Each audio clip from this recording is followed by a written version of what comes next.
Hey everyone, and welcome back to Mad Investor. So in this video, I wanted to cover why banks actually stand no chance with crypto with proof of reserves, and in general, what is proof of reserves? So you probably saw that situation with FTX and what exactly happens, and the exchange which actually had issues and liquidity, and there's a bigger story to it. But because of it, what the exchanges like Binance did, they introduced the proof of reserves, which I think it's the first step to actually, removing the competition, which is banks. As in general, if you heard about proof of reserves and you probably heard something, you don't know what it is, which is POR, proof of reserves. Proof of reserves refers to assets that the exchanges are holding custody for the users. That means that they're actually showing the evidence and the proof that exchange has funds that cover all of the users' assets 1-to-1. And on top of it, they're also showing that they have reserves on top of what's happening. And this is a main change because obviously, if you're holding money in a bank, if you're holding your money in a bank, if you're putting, let's say, $1,000, it doesn't mean that you can, withdraw that $1,000 immediately right after, because the bank doesn't hold that money. The bank is using that money to do other things. And also, they never show their full liquidity. So because of it, obviously we saw through history that, when there was a crash in the markets, like when people wanted to withdraw money, the vast amounts of money by a lot of people, the banks were going either bankrupt or they actually didn't have the liquidity to cover that. And this is something which it's making a big change right now in crypto, because it literally cannot happen. Because if the exchanges are showing on the blockchain the amount of money, the reserves that are holding, that means that this is the safest place to keep your money when it comes to, trading, right? Because obviously I'm always talking about, keeping your money on the wallet, especially cold wallet recommended. So thanks to it, it's fully safe. It's fully under your control, doesn't require any KYC, etc. By the way, the wallet which I always recommend, it's Ledger. Is this something which I tested? I also left the link in the description of this video, as they have quite a lot of promotion going on. So when it comes to the proof of reserves, how does it work? So when a user deposits, let's say, 1 Bitcoin to exchange like Binance, Binance reserves increase by at least 1 Bitcoin. And to ensure that the client's funds are literally backed up, because it is important to note that this not includes their holding. This is just the reserve which they're keeping for, what the money you paid in. This is something which is totally different to what is happening on the bank.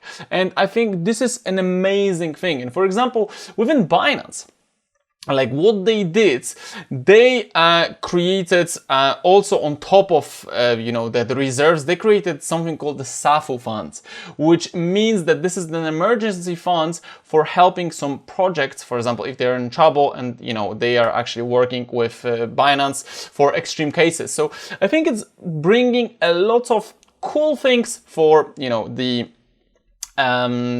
our niche crypto, because it actually helps to see the bigger transparency. You can also see the exchange holdings by yourself. I left the website link in the description of this video, so you can actually see some of the exchanges which are already here. And for example, we can see Binance, right? So you can just press view and you can see what's the current net worth and reserve which they are having, right? So we can see that right now, because I can see it's still adding up, but yeah, it's still adding up the numbers, because obviously it needs to go through the whole blockchain. I can see it's $64 billion. I think it'll go up over the next few seconds and minutes. But that's a vast amount of money. You can also see the token allocation. So you can see that 30% of it is actually in BUSD, 22% in USDT, 11% in BTC, 10% in BNB, 8% in Ethereum, and 15% in others. So as you can see, this is the majority of the market: BUSD, USDT, Bitcoin, BNB, and Ethereum. When you now look at other exchanges like Crypto.com, We saw $62 billion on Binance, right? 64, right?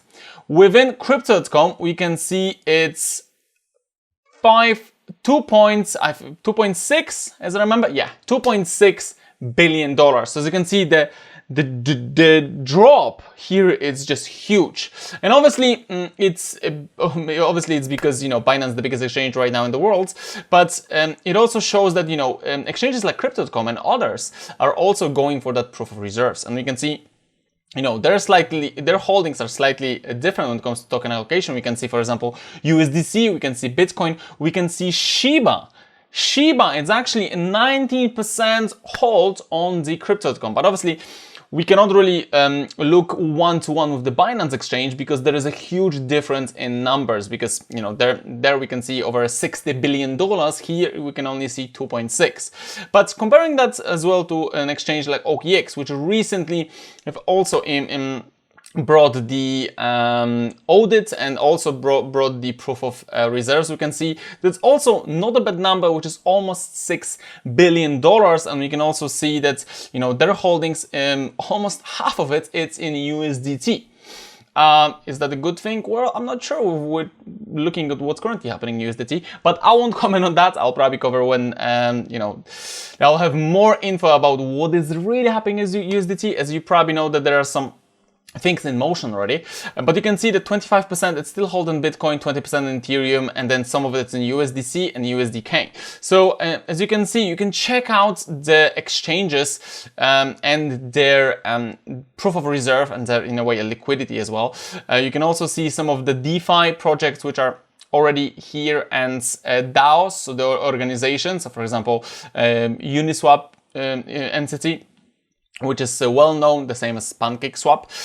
Uniswap, when it comes to the net worth, we're looking at, you know, $1.6 billion, which is, I think, still pretty great, looking that, you know, it's a decentralized finance and it's a decentralized autonomous organization.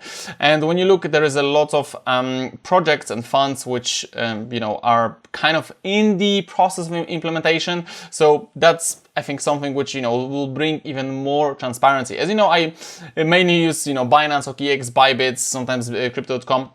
And Bybit also has pretty okay, I would say, liquidity. It's not the biggest one, but like it's obviously something which, you know, people are holding, and there are a lot of things which are, you know, also are getting added, like Launchpad and stuff like that.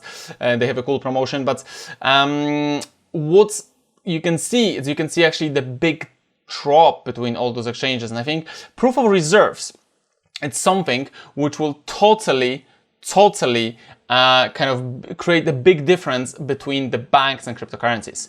As you can see, it takes some time for the app actually to load and show that number. So for example, we can see right now it's 1.8 billion, right? So I think it's around $2 billion. So it's still pretty good fund comparing to, you know, OKX and Crypto.com. They have a similar one. So this is something which I think it will bring more transparency. So that's why you can see that, you know, no bank will tell you this is our exact amount of money we have. This is the amount of money we have in, you know, loans. This is the amount of money we have in mortgages. Well, it's just not going to happen unless obviously there will be push to do that. But yeah, unfortunately, with majority of the cases, they don't have enough liquidity to show that. So because of it, crypto is definitely taking a lead here.